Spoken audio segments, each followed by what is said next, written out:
Hey, BA fam, please follow us on Apple Podcasts and keep our audience growing.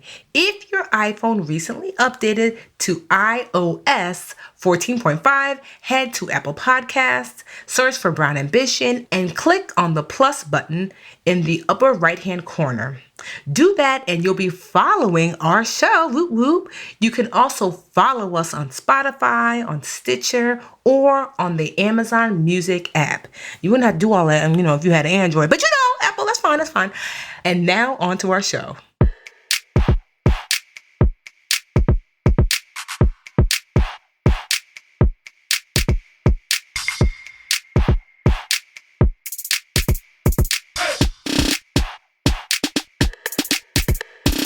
Hey, it is Mandra, and I am joined this week, very special. This is the kickoff of our summer co-host series, and our first summer co-host is Chris Browning from Popcorn Finance. Hey, Chris. Hey, thank you so much for having me. I'm excited to be joining you. I'm excited too. I feel like we have had these tandem podcasting journeys, and it wasn't until not that long ago that we actually connected one-on-one to get to know each other a little bit. Yeah, I think the pandemic made a lot of Zoom meetings possible because we're all at home anyways. It did. And remember how our first call, I think it was maybe I set up a call with you, and then it was back before I had childcare. And I think you had to endure maybe 15 minutes of a screaming child before I finally gave up and put you out of your misery and myself. And I was like, let's do this again. And then maybe 3 months went by. And I was like, I finally have childcare. Let's talk. Let's do it. So... Yeah, no, I understood. I was like, hey, you can put me on hold and call me back later. It's fine. I understood. Such a gentleman. Well, let's talk about Popcorn Finance. For the folks who don't know Popcorn Finance, which is your podcast, it's been around for 4 years now, right? You also have another podcast. No, because one is not enough. I don't know how you do two. Your other podcast is called This Is Awkward. Talk to the folks and tell them why they should listen. Well, thank you for the introduction there. So Popcorn Finance, it'll be 4 years at the end of June, which is crazy. I never would have thought it would be going on this long. But it is a short form podcast where I talk about finance in about the time it takes to make popcorn. So that's where the name of the show comes from. It's like short form. I try to keep the episodes under 10 minutes and just talk about all things finance, investing, saving, money issues, all that stuff. It's just a place to kind of quickly get into these topics and make it less scary. And as you mentioned, because I apparently don't like to sleep, I started another podcast with a friend of mine, Allison from Inspired Budget. We have a show called This Is Awkward. And that one is a little more fun. It's a little more lighthearted. We have people call in and they share with us awkward money situations that they've dealt with. And then we kind of talk through the situation and give our advice on how we would have dealt with it or how we've dealt with similar things in the past. So that's the other show I've going on. Oh, I love that. Have you ever had, I think we might have a mutual friend, Broke Millennial, Erin Lowry. Have you ever had her on the show? I have, multiple times. She wrote a whole book on awkward money conversations. Y'all got to check out the Broke Millennial series. Just a little plug for a pal. But, oh God, you guys must have endless material because everything about money is awkward. It really is. It really opened my eyes to how many of us deal with these situations. And I think sometimes we think it's like just us, like, oh, we're the only ones with a weird family or friends are asking for money. But it's like, no, everybody. Everybody's dealing with this stuff. I mean, damn, like my family, I'm trying to figure out, we're supposed to have a family reunion in Atlanta this coming weekend. So it's my first trip with husband and the baby. I'm like, so we're vaccinated now. Things are safer. Let's get on a plane. He only rides free for another 6 months. So I got to take advantage of his free. He's still considered an infant, even though he's huge. So he's going to ride for free. We're going to go to Atlanta and it's a family reunion. And that's the only details I was given. But now it's like my dad is on the outs with my aunt and no one will tell me what. I'm like, what do I need to bring? I need to figure out who to give money to. I don't know how much. And it's already becoming a delightful dramatic situation, but whatever. I'm just there to eat. So that's how you have to go into a family situation. Just say, hey, I'm just here for the food, whatever other drama's going on. I'm not a part of that. Is your family like into family reunions? Is that a thing? Is there a Browning family reunion every year somewhere? My family's from the South.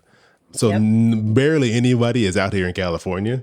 I only went to one. So we're the same. Right. Right. You just got to separate. Where in the South are you from? Yeah. So my dad's from Arkansas. My mom's from Louisiana. Oh, okay. That's real Southern. Yeah, I'm from Georgia. I'm from Atlanta. Oh yeah, you're from a major city. Where my dad's from, they got a Walmart, and that's pretty much it. I was gonna say that is real Southern. Those two states right there. Yeah, so we're both Southern transplants on the coasts. Yeah.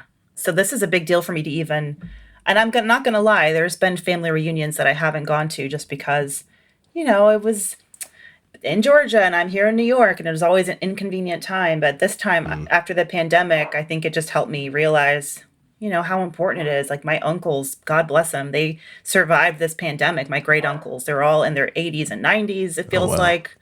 And so it's really just like a celebration of, that side of the family. So I'm excited to, all the drama aside, I'm excited to get us together. Yeah, I mean, if anything, the past year it kind of does make you appreciate family, especially your older family, because a lot of people don't have family that they had at the start of the pandemic. So it's like, all right, I need to make it more of a point to see my parents and be around these people who you're only gonna be around for so long.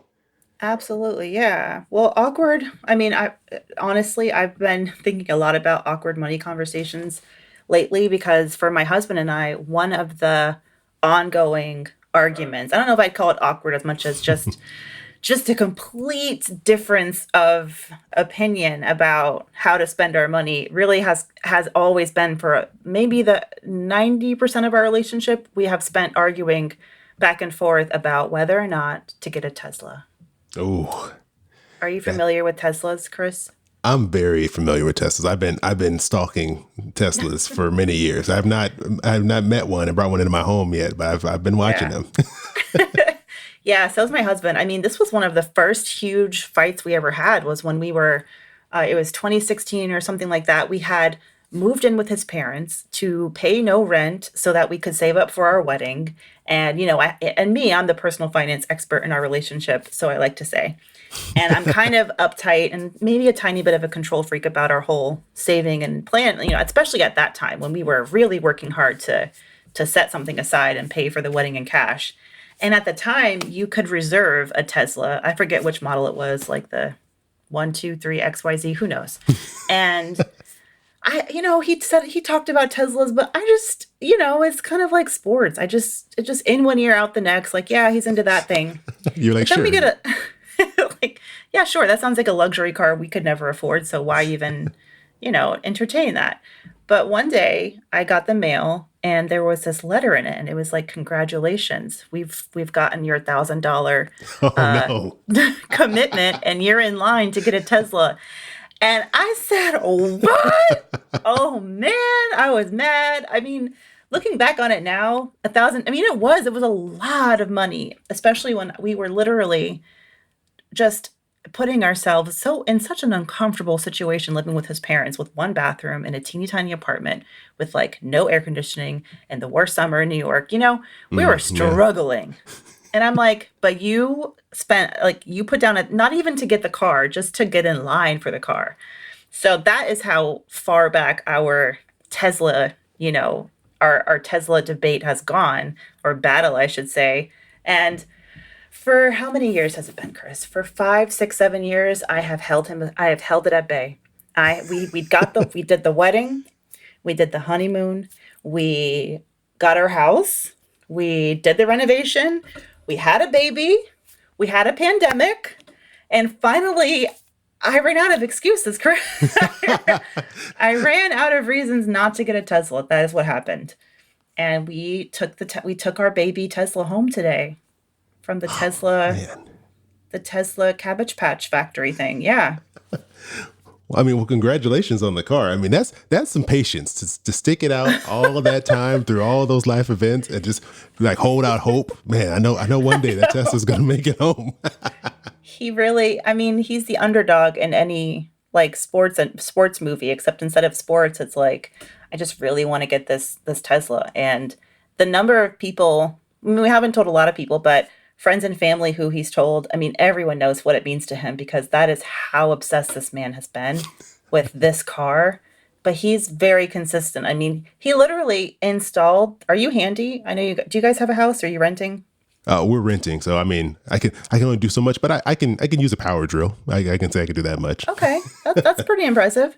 Well, we rented for so long before we got the house, and he went to the library, took out a book on how to do his own electric, and he has been doing all these little electrical projects, and he actually installed the charging station for the Tesla. Like he made it himself before he even had a Tesla. Like he has been manifesting this Tesla for such a long time. And to see his face, it was actually, I was excited too. It's not like I don't like nice things, like I love electric vehicles. They're the way of the future, all that stuff. It's a cool car, but it's just so not anything I had ever, in terms of like my values. I was never going to spend a lot of money on a car. It just wasn't a part of my personal, I don't know, idea of what my values are when it comes to money. Do you and your Mm. wife, do y'all have those types of like stalemates where it's just about your value? My value, for example, I would choose travel over everything. And Enrique was like, I really want this car. And that's where we kind of came to head. So do you guys have any of Ooh. those big like disagreements? Oh, yeah, I mean, we definitely have. I mean, I want to say too, but that's some dedication. He was like just prepping. He was prepping. He put his own Yes. charger in there in advance. He just knew it was going to happen. Man, I'm impressed. Yeah. But yeah, we've had those for sure. Like I think I'm more on your side where I'm like, okay, if I have these financial goals, I'm not doing anything else until I get to where I'm going on this. And Yeah. I'm not a big spender. Like I'll spend occasionally, but I don't, it doesn't bother me not to like, to say, all right, I'm not going to do this because it costs money and I'll be fine. And I think that's where we butted heads because for my wife, she's like, look, if we need this for the house or we need to do this and it's important, it's worth the money. And I'm like, what? But is it though, really? Like, is it Yeah. really worth the money? Like, cause I'm kind of liking seeing the savings account actually grow. Is it Oh, really yes. worth it? Like, I can give up a lot just for the satisfaction of seeing that I have something in savings. That's what I'm saying, So Chris. we've definitely, What's the money right? there for if not to just see it? Like I want to Exactly. see it. I want to feel it. I want to like play and roll around in it digitally, of course. It's really hard to give it up. It's really hard. It is. It almost hurts a little bit. There's been times where stuff has come up and we've had to like Yeah. pull a big chunk from the savings. And I feel like I Yeah. was physically in pain when I went and pulled the money out. Like it hurt me. And I was like, maybe I shouldn't care this much, but it's just one of those things where it's like it's like my example of my hard work. Like I seeing that balance is like, look, we did that. We made it. We made it to this point. And it's hard to give it up. Yep, that's how I felt anytime we paid off the last bit of our home renovation last summer, and it was like a $20,000 hit all at once because we had financed something 0%, and which was great for the 18 months we had it 0%, but then you had to, the way the loan worked was that you were never going to pay it off if you just did the minimum payments until the end of that 18 months, and then of Of course course, right? yeah, of course. And they have the like deferred interest clause, which basically says if you leave even one penny left on this loan after this promotional period's over, oh, we're going to pretend like you always paid interest on this huge loan and we're going to attach it. We're going to add it right on top of what's left. So we, had that big kind of lump sum payment that went out. And yeah, but that's always been my excuse. I'm always like, okay, we're going to get this house. That's a big chunk for the down payment. Then the renovation. Okay, let's get that out of the way. And then I literally just ran out of things. And he's, yeah, and but I have to say, as painful as it can be, at least it has brought him joy. I think that's where I was really too stubborn a little bit was, and I apologize. I really did apologize to him. I don't know. Because for him, and he really sat down and he's like, look, it's almost as if you're saying what I value doesn't matter. Mm. What I value is amazing technology, safe travel. I want to be a part of, clean technology like this electric vehicle. He's an expert in this car and the company. He's read the damn book, on what's his face, the CEO, Elon Musk. Like he's read his memoir. He's all in. We even own Tesla stock. And he had been saving this past year. He had an investment account, and then he also was putting aside money to save for his Tesla. So, and he's like, honestly, it's starting to really get ridiculous, the fact that you're not willing to budge here. But yeah, I was just so single-minded, and it feels good to just like get over myself a little bit and have some damn fun with the money that we've, worked so hard for. It's one of those things where you kind of can get tunnel vision almost, and you just forget that there is some enjoyment that comes with enjoying the money that you've worked hard to earn. Yeah. And you kind of just, I don't know. And especially like, I think too, for me, it was hard seeing from my wife's point of view, the things that she values that sometimes, if it does cost money, it's worth it because it's meaningful. It brings joy. It adds to your life, to her life, having these things. And it's not just, I just want to spend money. It's like, no, these are things I value doing. And just because I don't value them doesn't make them valuable to someone else. And it's kind of hard to wrap your head around that. I mean, what's your guilty pleasure? Don't you have like a tiny house addiction? Are you just going to come home with a tiny house one day? If it wasn't so hard in California, I might have bought one at this point. I would say that's the thing. I don't really buy too many things, but technology is probably my weakness when it comes to like gadgets and devices and computers and tablets and microphones, things like that. But I kind of can hide that behind the podcast. So I think that's how I convince myself, well, I'm not really spending. It's a tax write-off. Yeah, this is a business expense. Right. But that is for sure my weakness is like anything that connects to the internet, I'm eyeing. Yeah, I told him, I was like, I feel like a real hypocrite when I start thinking about all the money we spent on Broadway. And I mean, the things that I've enjoyed doing, vacations and stuff. And he's like, can I have something?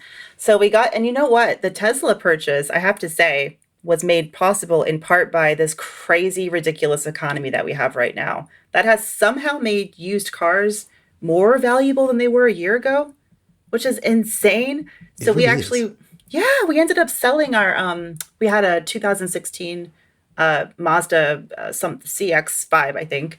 We ended up listing that on Facebook Marketplace to sell it, and we weren't necessarily going to sell it, but when we actually looked at what we could get for it, I think Enrique, my husband, he had checked a year ago and saw that the car was valued at $13,000 on the resale market. Today, it was valued at $16,000, or at least that's what we sold it for. That makes no sense. It's cray. Makes no sense at all. We bought it for $19,000 like 5 years ago. That's just not a thing that cars do, I thought. So by selling it, we definitely were able to eat away some of the upfront cost of the Tesla, and that felt good, and kind of take advantage of this topsy-turvy economy right now.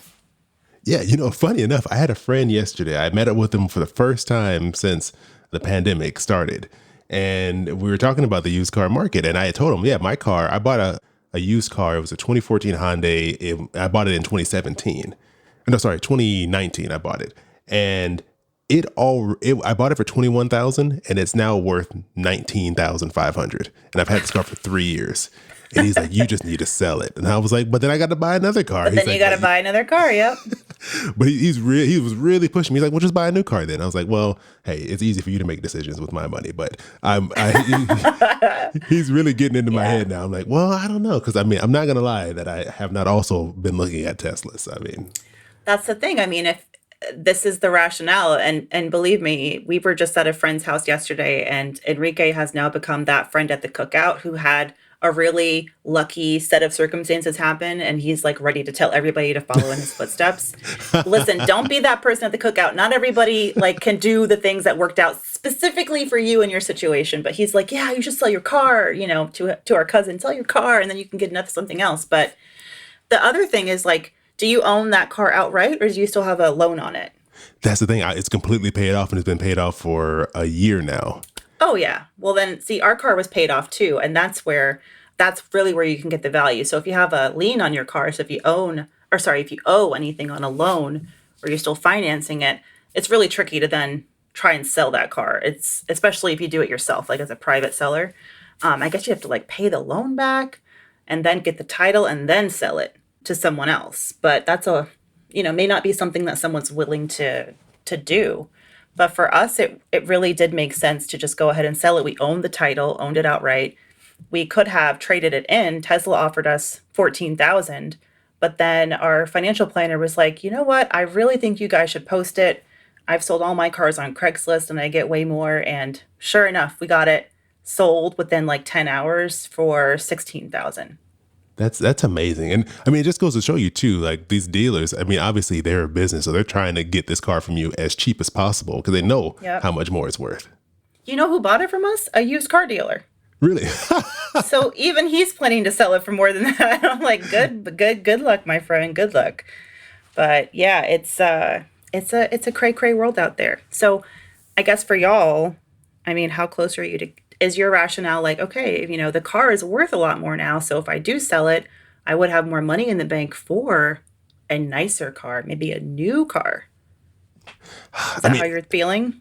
Well, before my friend bombarded me with his argument for why I should sell my car, my mind was like, well, look, I don't have a car payment right now, and I'm really liking this. This is the first time in my life I've not had a car payment. It's a good life. It is. And I was like, it's just like, man, there's just so much more money in my bank account. So I've been like hard set on, I'm never selling this car. I'm only going to sell it when it breaks down on the side of the road and I can't get it started again. But he was making good arguments. That's the hard part. When your friends make arguments that are actually legit about spending money, it kind of like started rattling my mind a little bit. So I haven't made any decisions. I'm just trying to forget that he talked to me about this, but it's in the back of my mind. I'm thinking it. I may make a spreadsheet and run some numbers. Is it because rates are also really low right now? Yeah, I mean, that's the thing too. If you were to finance it? It would be so cheap to finance the difference right now. And it wouldn't even be like, I wouldn't even feel guilty about it. Nope. It's like free money. Well, I mean, our rate was 2.4 and we have near perfect credit. I really wanted like a 1.9, but it just wasn't going to happen.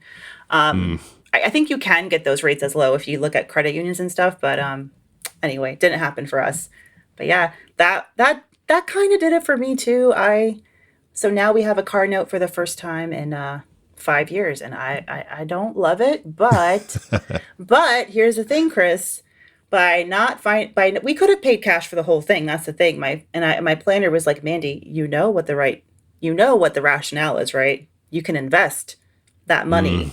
Exactly. Instead, and you're going to make more than that little 2% most likely in an investment account. So I'm trying to level up I'm trying to go to the next level, There were certain like protective strategies and mindsets that definitely got us where we are today. But like for that next level wealth building, we got to think a little different. We got to like think rich, literally. We meaning me and my husband, you do your thing, but... No, you're right. You're right, because it's one of those things where it's hard to let yourself, like your thinking kind of change. It feels like wrong. It's like, look, I did this. It worked. I should just keep doing this forever. But you're going to there's different stages to life. Everyone's in a different position, and something that worked for you, or worked for me 5 years ago doesn't mean something different won't work now. It's like, it's getting your mind open to changing and thinking about different ways of building wealth and not just, I find myself being stuck in the, I'm paying off debt mindset that I was in for years, and not in the, hey, now I want to build wealth and really look for the future. When you think about building wealth, what does that look like for you? Ooh, for me, I think the first thing that always pops into my mind is freedom and having choice and options. And I really like the idea of being at a point where it's like, if I want to do something different, like career-wise, because I don't necessarily want to like get to a point like where I'm younger and I'm not working at all, but where I can just choose, what, this is meaningful for me, this project or working with this organization or just doing something completely different. It's okay because I'm not bound by the need to have a certain amount of money because I've already accumulated enough wealth to have that freedom. And I think that's just something really like powerful about saying, look, I have choices. Like I can make this decision because I want to, not because I'm looking at my bank account and I got obligations sitting there for me. Yeah. I think for me, it's also, it's definitely freedom, but I'm trying to be more specific now. I think I've gotten to the point now where it's, okay, what's the number? What's the new goal? I was similar to you, now, I consider myself now, I think we're supposed to be like called geriatric millennials now. Here. That sounds so bad. I know it sounds terrible, but that's like the new thing. Older millennials who've got, we got we paid off the student loan debt or didn't really have that much. And now we've got like kids and a mortgage and all kind of stuff. Just old fuddy-duddy millennials. And for me, it's like, okay, the next step is, I may be getting a lot more specific and the tried and true rules of thumb that I abided by in the past, I've got to come up with new rules. I got to figure out how do the uber wealthy, how do they operate? And I need to start being on that level. And it's scary, but it's also it's exciting. And for me, I don't have anyone in my family necessarily to look to for tips. I do have a financial planner, but I'm trying to find, maybe even like different podcasts or different books I can start reading just to like literally think how the wealthy think. In my mind, I was like, I want to invest till I have $2 million and I want to be there in, the next 5 years. And someone was like, why don't you make $1 million like in a weekend if you learn to trade stocks? And I'm like, I don't, it does not compute. I don't, but people are doing it. So yeah, it's exciting / really, really intimidating. Yeah, it really is. And I think that's the hard part right now too, is there's so many people in the news making a bunch of money from all these different things going on right now. Yeah. And I don't know, it's very tempting. What I'm finding more and more about myself is I'm very risk averse. I'm very like, hey, you know what? I would like to do some things, but I'm not comfortable risking what I've worked so hard to save up. And it's a hard mindset shift for me to make. It'd be like, all right, you know what? Maybe I should. I have my emergency fund. I'm investing for retirement. Maybe I should look at other opportunities. But I'm always like, hey, it took a long time. Let me slow down on any of these other ideas people are throwing at me. Yeah, just exactly. You're like in the protect phase, which is fine. You want to protect what you've built.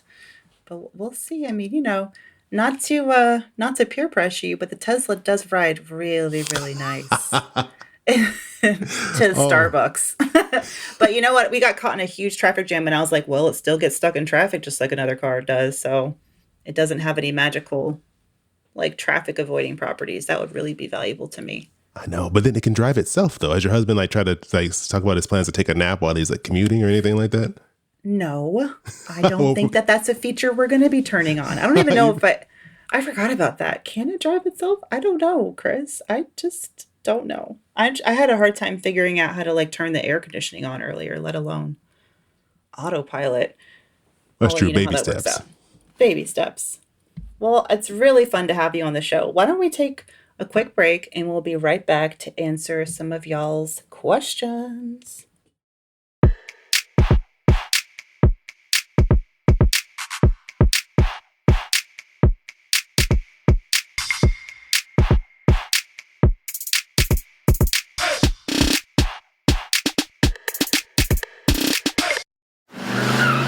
This is a metaphor for your business's journey. Sometimes it feels like you're going 100 miles an hour, barely keeping up. But to cruise through challenges, you need someone who's right there with you. That's what Dell Technologies advisors do. They have the tech advice you need to get past whatever's in front of you and get to where you want to go. For advice on solutions like XPS 13 laptops powered by Intel Evo platform, call an advisor today at 877-ASK-DELL. Hey BA fam, it is no secret that I am not the best graphic designer, but with Canva Pro, I don't have to be. In fact, my social media game has never been stronger since I upgraded to Canva Pro. Canva Pro is the easy-to-use design platform that has everything you need to design like a pro. No matter what you're creating and sharing, Canva Pro has everything you need in one place, including a collection of over 75 million premium photos, videos, audio, and graphics. Plus, Canva Pro comes with time-saving tools that simplify and speed up the creative process. You get all this and more in just one Canva Pro subscription. My favorite feature is that I can actually bulk create Instagram posts with different backgrounds and different sayings all in the app and upload right to my Instagram right from my app. Gotta love it. Design like a pro with Canva Pro. Right now, you can get a free 45-day extended trial when you use our promo code. Just go to canva.me/brownambition to get your free 45-day extended trial. That's canva.me/brownambition. Canva.me/brownambition.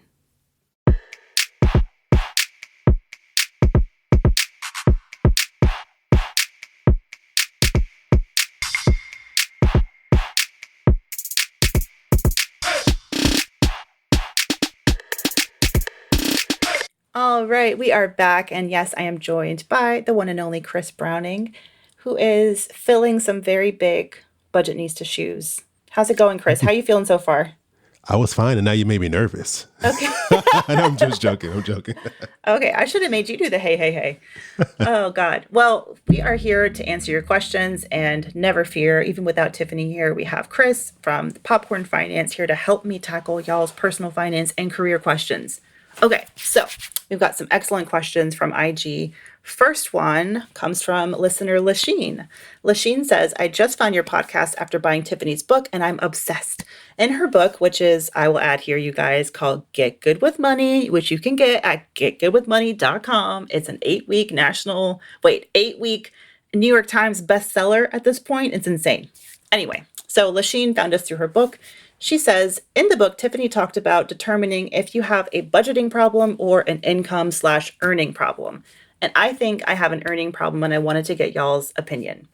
I make $50,000 a year after taxes and insurance and my retirement savings. I'm left with about $2,900 per month. I can comfortably pay my bills, save for travel, and add money to my IRA, but that's about it. I want to save more, but there's nowhere else in my budget I feel like I can slice and dice. What do you guys think? So what's your take on like a budget versus an income problem, Chris? Ooh, this is a great question here. And I think sometimes we do get trapped in the, okay, let's budget, let's cut, and let's save where we can, which is good to go through and evaluate your budget and see where you're maybe wasting money. But the only thing is you can only cut so much. If you've already, got your stuff under control and you're really diligent with how you spend, you're going to get to a point where you just can't cut anything else. And if you want to increase the money you have available to invest and do other things with, you have to make more, which is it's much harder than cutting, but it's way more impactful in the long run. Yeah, I mean, if you guys need to hear it here first, although I'm pretty sure we've said it before, you cannot budget your way to wealth building. You can't do it. You cannot become rich by budgeting. You can get part of the way there. Certainly you can. And it's certainly a good starting point. And I think at most levels, you should have at least an idea of what's going in and what's going out and what's left over. That budgeting is amazing, but it ain't going to get you there. And I think it definitely sounds like if you're to the point where you want to put more money away and you just don't have it and you can't, literally, you've looked at the budget and you're like, what am I going to do? Like live in my car? You can't, there's nothing else to slice and dice, like you say. So it is time to start looking at a couple different things. I am huge about the impact your career. I'm very passionate about the impact that your career choices can have in helping you accumulate wealth. And I'm also huge on looking for additional income streams on top of, outside of your 9-to-5 job or whatever work you happen to do, so that you diversify the income streams that you have. After a year like this, it certainly feels like a lot of people were turning to side hobbies or side hustles, as they say, starting their own businesses to bring in extra money, because it was a real kick in the ass, to realize how vulnerable we all were, especially those of us who were tied to a 9-to-5 job that either you had layoffs or cut back hours. I mean, it all felt very scary, and a good reminder about the importance of having those different income streams. So, I mean, Chris, you and I both have podcasts. I don't think either of us is rolling in the dough from the podcast life. Nope. But especially not if you're getting all the upgraded equipment that it sounds like you're accumulating. But talk about the podcast and what do you think about different income streams and how someone could, bring in extra wealth? I mean, obviously I'm a fan of doing other things and building other streams of income and businesses and just things you own on your own, because one, I just enjoy the process of making something and having it something that I've created. It's just a cool experience. It just, I don't know, it makes you feel good. Like, look, I've made this thing. I've put my time and sweat into this and it's here. So I'm definitely for finding things that you're passionate about, that you enjoy doing, that you see an opportunity to have a viable business doing and pursuing those. Because like you said, jobs are secure until they're not, until something happens where they need to move on from you. Things could change overnight. But just like you, I'm a huge fan of growing within your career. that was one of the biggest things that helped us get out of debt. When my wife and I kind of got serious about our finances, we had about $27,000 in credit card debt, and we were taking home like $45,000 between the two of us, which was not enough money, and especially not in Southern California. It is not. How did you do that? Wow. It was rough. We were living in a tiny house in a very small studio for several years. And really, we cut our budget down to like nothing. Like we were not having any fun. Like nothing was getting spent that didn't need to be spent, and it still was going so slow. It was such a long journey. And so for me, that's what I went and I looked at. Okay, this is how much I'm making. I think at the time I forgot how much I was making by myself, but it clearly wasn't a lot. What do I need to do? And so that's when I started saying, all right, what professional organizations can I join? I started joining these different groups for bookkeepers, and I would go to conferences and I would help organize the speakers. And then I would meet other people from other places, and I would find out about new openings and build up my resume so that when I applied for the next job, it's like, oh, you did all of this? Like, oh yeah, you can kind of pump yourself up. And so doing things like that, it allowed me to increase my income so much faster than if I would have just stayed at my one job and hoped for a nice raise, which wasn't going to come. What were you doing at the time? Your background's in accounting? Yeah, like accounting and bookkeeping work. So at the time, I was a payroll supervisor. I was running a payroll department at a school district, actually. And so you're managing paychecks and trying to get a bigger one. At the same exactly. time. I was seeing everyone who was making more money than me and being like, all right, I need to do something about this. That's got to be really depressing. It really or is. aspirational. When you see some of those paychecks, you're like, I don't know what these people are doing right now, but I need to make some changes and get one of these because it's way more than I'm getting.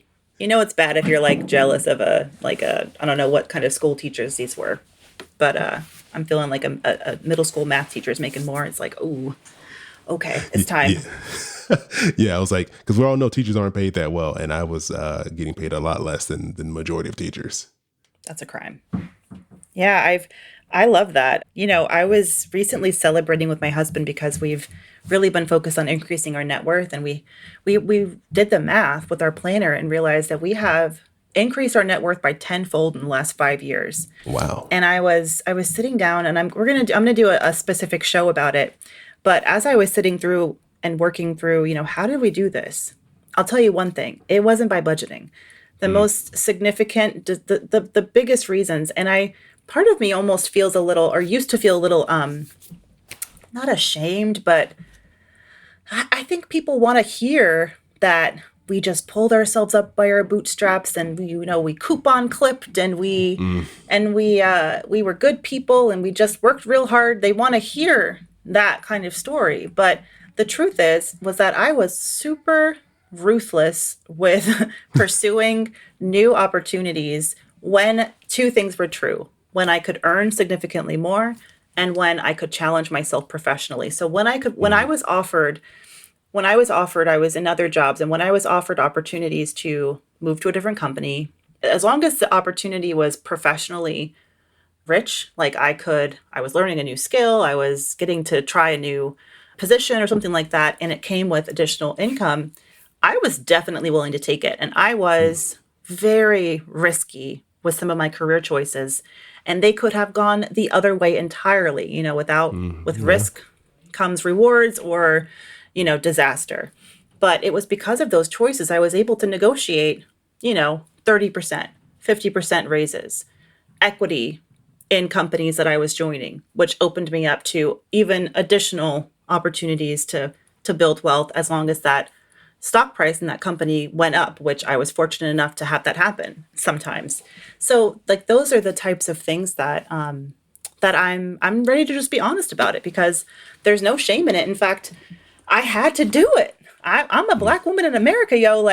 We don't make that much money. We make 60% of what a white man earns. So for me, I just always thought about when I went into a salary negotiation or when I was approached by a competitor or a different company to come work for them, I really looked at that as an opportunity. It's often the best opportunity you can get to negotiate a higher salary. And staying at the same place for a long time, it ain't it, y'all. It is not it. In terms of salary growth, especially if you came in entry level, that is not the way to increase your income unless I mean, you can stay there if you love your job, but then you got to start side hustling on, get a side business or take a hobby and start bringing in cash, on top of your earnings. But loyalty does not pay in corporate America. It doesn't. I'm proof of that.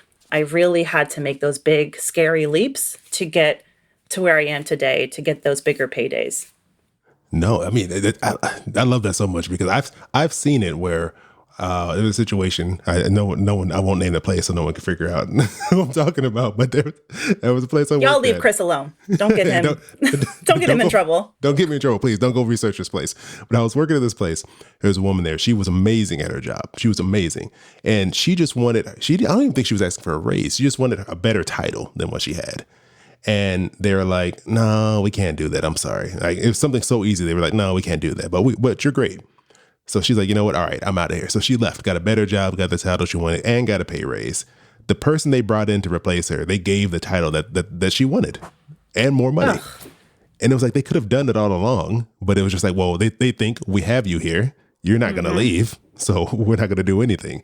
And that's where you I agree with you 100%. That's the only way you're going to make these significant leaps sometimes is to find better opportunities outside of where you are because they have no incentive to make your pay jump significantly.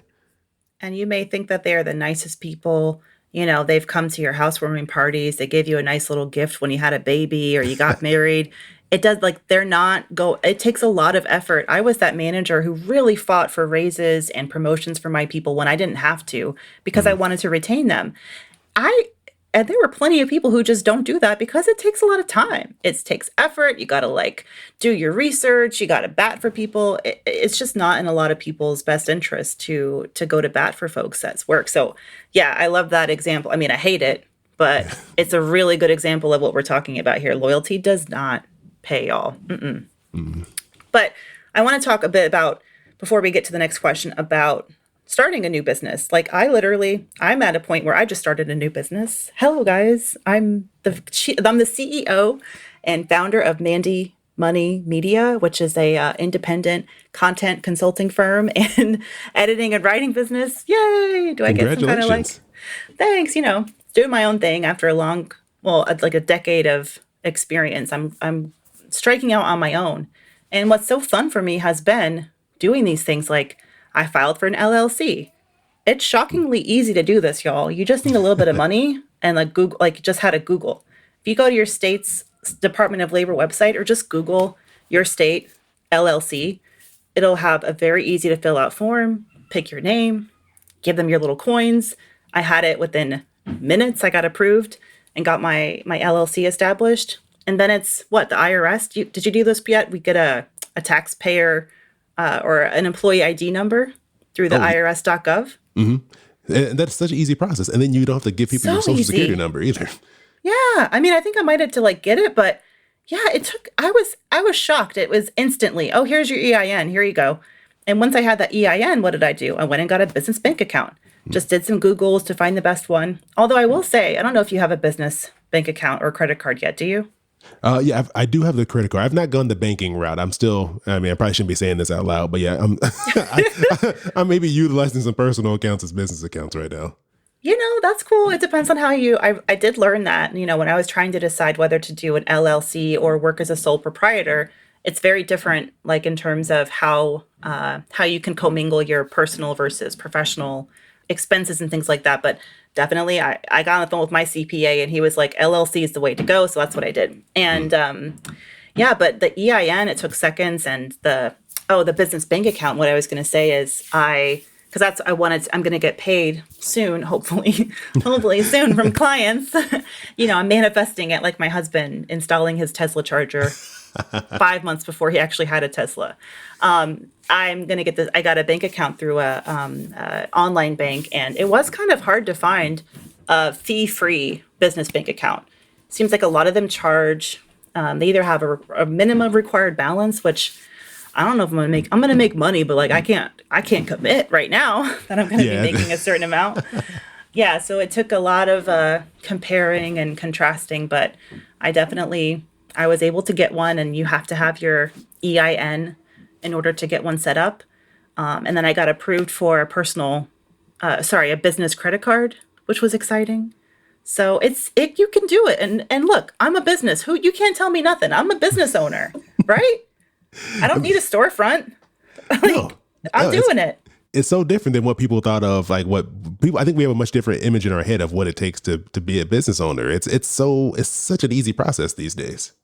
It really is. So I hope that motivates y'all and inspires you to look at, if you're like me and you've been doing something for a long time, and you realize you've got a certain set of skills that companies would pay to take advantage of or leverage, that's a way of, like, let's say I was still doing my, had a 9 to 5 job. I could feasibly do this on the side and just bring in some extra income. And that's the beginning, again, to true wealth building. So I love that Tiffany covered that in her book, GetGoodWithMoney.com, y'all. Check out the book. I love that she covered that in the book because it really is like, it's the next level from just basic budgeting, really focusing on your income. Yeah, it really is such a great idea. And, what I've started to discover too is that the bar is actually very low for a lot of what people consider good work. I'm very shocked from what I'm seeing. You're right. In my mind, it's like people are like, if you're going to do something for a company, it's like it has to be the best thing that's ever been made. But I'm not gonna name any companies, but I've witnessed some businesses doing work that I'm like, that's all it took for you to get paid. Well, I guess I need to step it up and do some other things. I know. Well, in my career, I've employed people like myself, and I'm like, I know exactly how much mediocrity there is out there. I'm going to go out there and be the best. And it's not going to be that hard because it's a lot of mediocre. Okay, not to shade anybody. But it's a really good point. It truly is. And I'm excited about this new journey. And thank you, Lasheen, for your question and for checking out our podcast. I love that. Well, let's take one other question. This one is a juicy one because as geriatric millennials, Chris, I'm really not liking this title. I'm really not liking this. As old ass millennials, like life insurance is like what we talk about at cookouts now, right? It's what, maybe at my cookouts, we talk a little bit about life insurance, but I don't know about you, but that's what our next question's about. So let's get in it. All right, this one's from Anonymous, and they say, my husband and I are getting ready to buy life insurance. We have a 3-year-old, a house, we have good jobs. We're working on wealth and building or getting our life secure. Do you guys recommend whole or term life insurance? Very sexy, interesting question. But an important one. Let's talk about the difference between whole versus term life insurance. Chris, anything you want to jump into? So term life is kind of like what it sounds like. It's good for a set term. So you normally say how many years you'd like this policy to be good for. So, 10, 20 plus years. And you typically go with this to, cover a period of time where you're like, hey, if something were to happen, we would definitely need some support for other people in the family who I'm leaving behind. Whereas whole life policy, it's as long as you're still paying your premiums, it's good for your whole life. Yep. And is that the kind where you can maybe get some annuities later on where it kind of pays you out in retirement? Well, with the whole life policies, you can build up like a cash balance almost in it as you put more and more money into these policies. So there are situations where you can pull money out of these policies or pass them on, just depending on the type of whole life insurance you go with. Gotcha. And this is big business for a lot of financial planners out there, especially if you're working with traditional financial advisors, because a lot of them are in the business of literally selling insurance products to their customers. And that's why it's important to vet your financial advisor. I mean, no shade. I mean, obviously, insurance is a very important product. You want your family to be taken care of if you were to pass away. That's literally what it's for.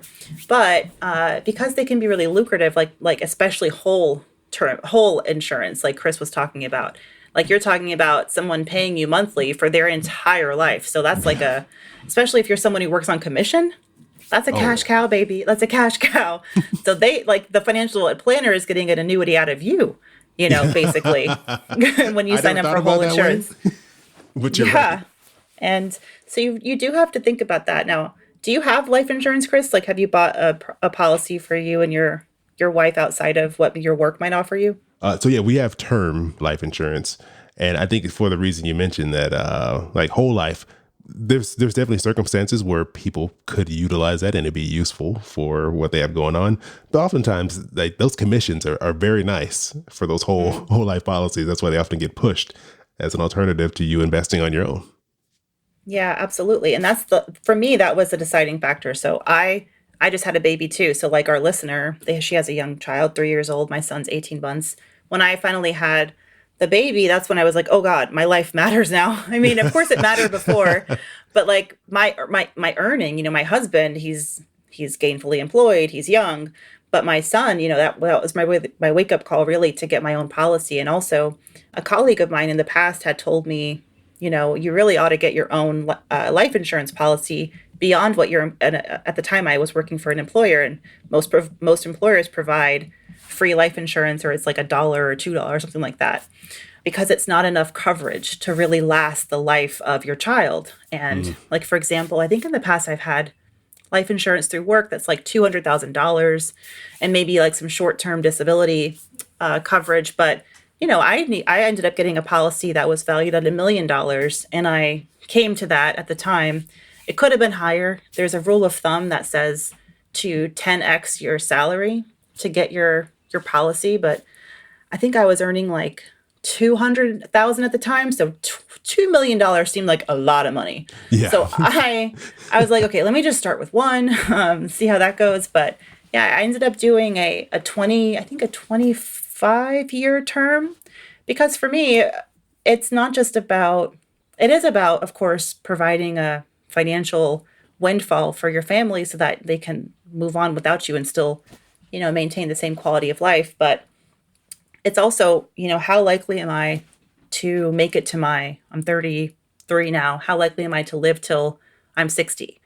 Or how long do I want them to be covered, basically? And I figure by the time I'm 60, if I'm still around, the kids, if I have more than one, they'll be, adults, and they'll be able to take care of themselves. And by then I will have invested for their college expenses or whatnot. So I felt very comfortable just doing the 25-year term for my life insurance for that. And then, like you said, you could do the whole life insurance and put a bunch of money away and then have your cash balance, but you could also just do that in a brokerage account and put money away and potentially make even more over time to create wealth for yourself.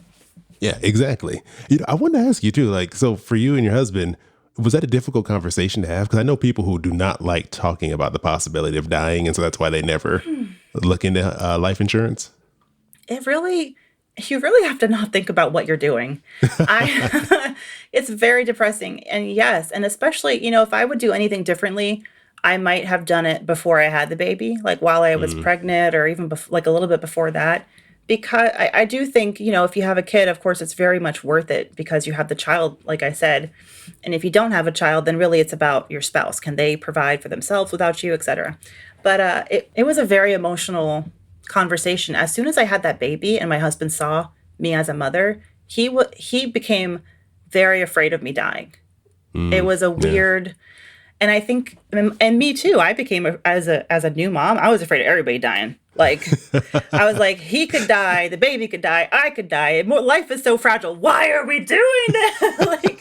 What have we done? There's so much to lose, It is really scary to think about it. And yeah, it wasn't a fun conversation, but it was a really easy process to just go compare some options. A very nice doctor person came to my house, because it was the pandemic at that point, did a house call, did my blood and all that kind of stuff. And it wasn't that, if you just forget about why you're doing it, and pray that, just do it for peace of mind for your children, and then pray you never really have to use it. It's like any insurance product, right? You hope you don't have to use it, but you're grateful if it comes in handy. Yeah, exactly. Yeah, it's one of those things I think people avoid it because, like you said, you kind of go into that spiral of thinking about what happens if you or someone you care about is not here anymore. Yeah. But it's kind of it's almost one of the nicest things you can do for the people in your life who are part of your family. You're going to end up I help support. It's like, look, I don't want them to be, on the street because I'm not here anymore and everything got too expensive and overwhelming for them. So I almost had to reframe it so that way I didn't, so you don't get stressed out about it. Yeah. And then I feel like it's always a plot point in movies, like where someone gets killed for their life insurance policy. Exactly. So it's never exactly like the happy go lucky kind of topic to get brought up. But think about how once the grief, of course, everyone's going to miss you, and they'll never, my husband will never find anyone like me. I'll haunt him for life if he even tries. But at least he'll be able to provide, a good life for our kid and my dog. And we had a guest on. There's a really good episode of Brown Ambition. Maybe we can find the link to it, where we had a life insurance expert on, and I'm like forgetting on her name. Damn it, what's her name? Anyway, she came on, and one of her points was, especially for Black and Brown communities, even if you don't have children, consider getting a policy, because you can make a nonprofit your beneficiary. And this is another way of potentially passing down wealth in communities that don't have a lot of, wealthy benefactors, for example. So, even if you're single and you don't have any children, take an insurance policy out, term life insurance. It's really not that terribly expensive, especially if you're younger. And look at it as a way of passing on wealth, to a good cause if you were to pass away. I thought that was a really interesting point that she made. Well, that is such a great idea. That never even crossed my mind. Yeah, me either. That would be such a great way to help out a cause. Like if there's no one you need to worry about supporting after you leave, I mean, that'd be a great way to help out an organization you care about. Yeah, or just like get one of those cool benches. I've always wondered, like, how do people get those benches in Central Park? I'm always looking like these donors. I'm like, who are these people who are donating this money and getting their names on stuff? Like, what's going on? What's this process? They did. they did. That's all you need to know. Okay, I don't need one then. They had some money and they died. That's what happened, Chris. All right. Well, that was fun. See, you're doing it. You're doing it. I'm talking more to myself than to you. I'm the one who's like, Tiffany, what am I going to do without her? But so far, so good. I know, I'm definitely not trying to to replace Tiffany and live up to those standards, because she's oh man, I won't get into it, but yeah, she's an amazing speaker. I always love both of you are. I love listening to both of you. Oh, thank you. Well, it's been really wonderful having you on, but you're not off the hook yet, my friend, my new financial friend, because we have to do our second favorite segment after questions: Brown Boost and Brown Break.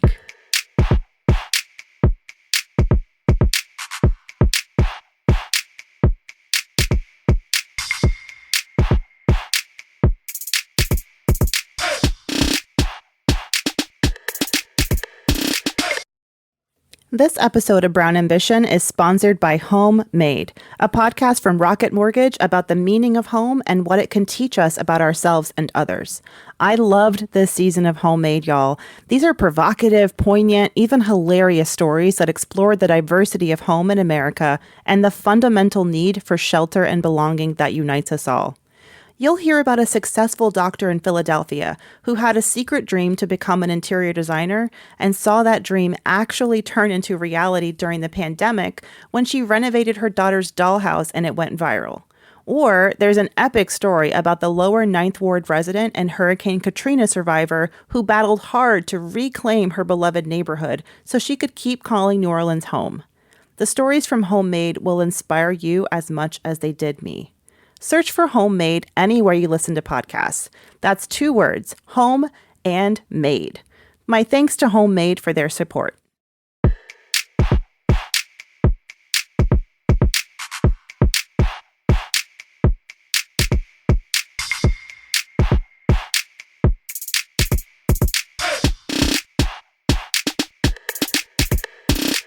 I'm not doing any of the musical things that Tiffany usually does either. I'm sorry, y'all. What does she usually do for Brown Boost? Brown Boost, Brown Break, Brown Boost, or break. What you gonna do, man? She always puts it on me. Whatever she's singing, it always has to rhyme with Mandy so that I'm the one who has to go first, which is fair. I will go first. Do you need me to revisit the rules of Brown Boost or Brown Breaking, Chris? Yeah, that'd be good. Okay, so Brown Boost, it's really an important choice, okay? It's either like, do we want to leave the show on a high note or do we want to leave the show on a funny / kind of a down note? So a Brown Boost, we're talking about something that we're excited about, that's positive in our lives or careers or finances or whatnot. And then a Brown Break is something that's really been getting us down financially, career-wise, personally. We just want to call out because sometimes it feels good to put a name to something that's bothering you and other people tend to relate to it. So that is the choice. which one of those is speaking to you at this particular time? Oh, I mean, I didn't want to end it on a negative note. I can make it less negative, but yeah, I think I'll go with the brown break because that's what's bothering me are these people talking to me about their investment options. Okay, so we're both going to do a break, y'all. Okay, so get ready. It's a double breaker. We don't often have a back-to-back break. This is going to be fun. All right, Chris, you want to go first? Yeah, all right. I can hop in here. Do it. Okay, so my brown break is I've been getting more messages than I care to receive from friends who are who are investing in all kinds of things, in AMC, in cryptocurrencies, and all this stuff. And it's just like, look at how much money I made. And you sure you don't want to get on this? And I'm like, no, I don't. I really don't want to do this. I try not to be mean when I get the messages and tell them to stop sending these things to me. But I'm more so nervous for the other people in the group chats because I can be like, whatever, I just ignore it and go about my day. But I'm like, I can see how some of my other friends are like, well, maybe I need to go and pull some money out of my retirement account and hop in on this AMC thing. And I'm like, please don't do that. Oh, like, God, out of your 401k, no. Like, please don't do that. And I'm like, that's the thing. Like, people get caught up in the hype of all of this, and it can lead to some people making really quick, bad decisions.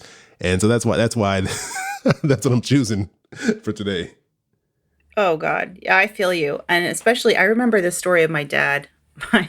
My dad drives he drives for the public transit service in Atlanta called MARTA. And one day he's like, Mandy, one of my pastors was telling me about penny stocks. He used to be a stockbroker in New York. And he's like, you need to get on these penny stocks because they're worth pennies today, but they can be worth millions tomorrow. And I said, Dad, you're going to take advice from a very nice man, but he used to be a stockbroker and now he's riding your bus. And that's the man that you want, that you're trying to become. No. No. But if it's not some man on the bus, it's like the guy at now I keep using the cookout analogy, but really it is the group text now.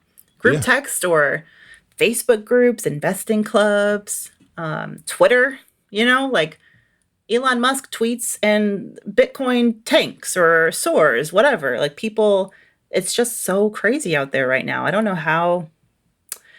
Listen, I don't feel like I would take investment advice from friends either. But what would get you to maybe like listen to a stock pick from one of those group texts, or has any of them ever worked out for you?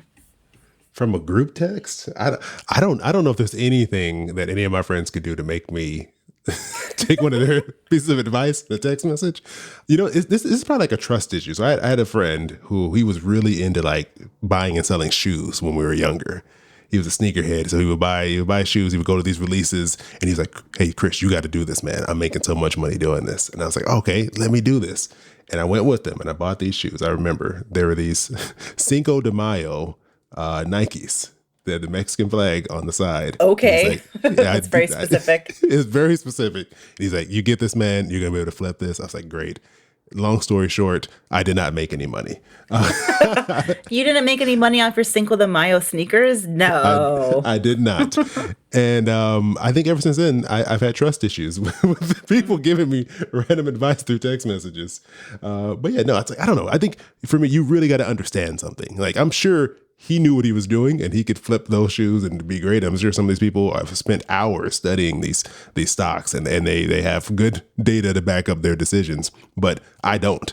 And I think that's the part that like, it's you have to be cautious with. Like, if you don't feel comfortable, don't just jump into this just because somebody else feels comfortable doing this. Yeah, 100%.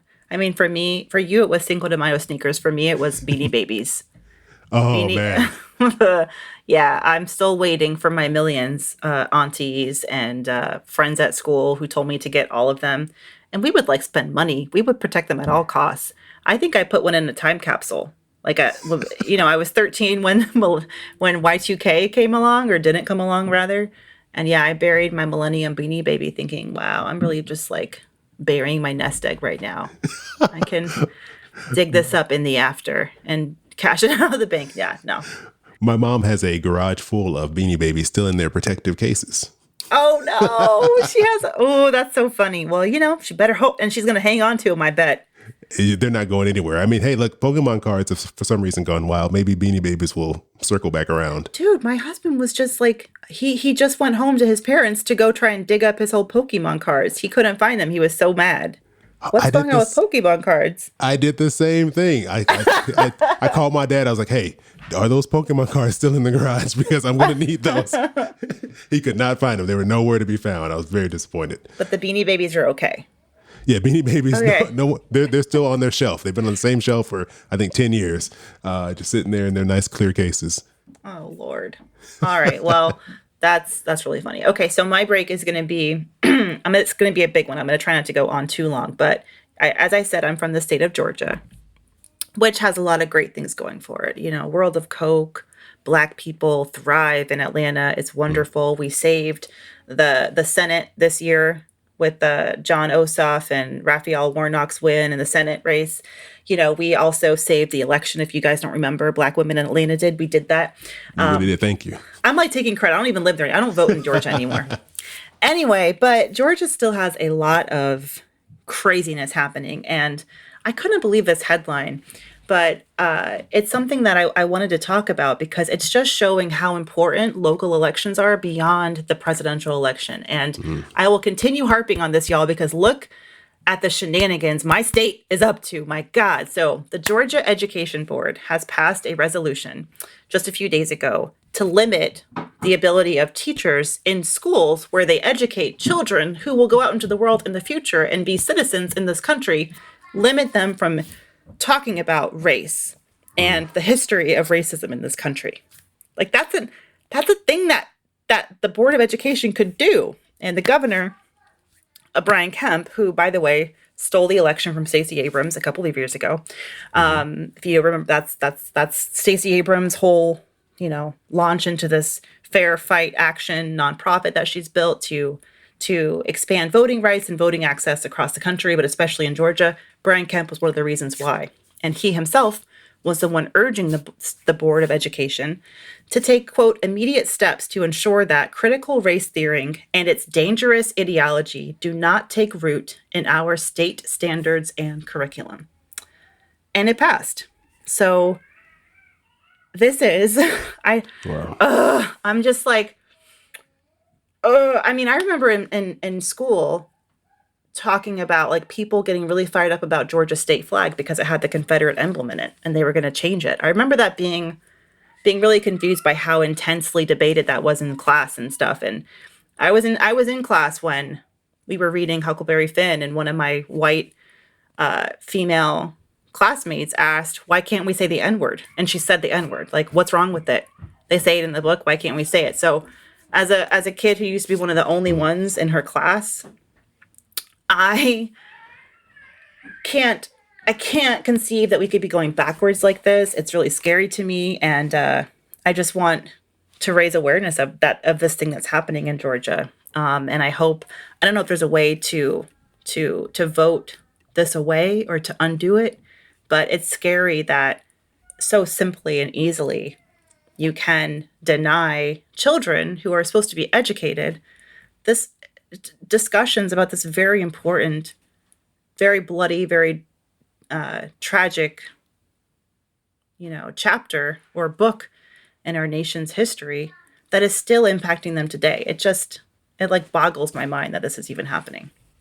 I don't understand it. I saw the same article, and I mean, it's not like they currently were teaching like in-depth history of what was really happening in America over the years. I remember there's so many things I didn't learn about till I was in college, or you just learned about on my own, including like the Tulsa massacre. Like that was something that people in Oklahoma don't even know about that because they weren't taught about it in school. And it's like to then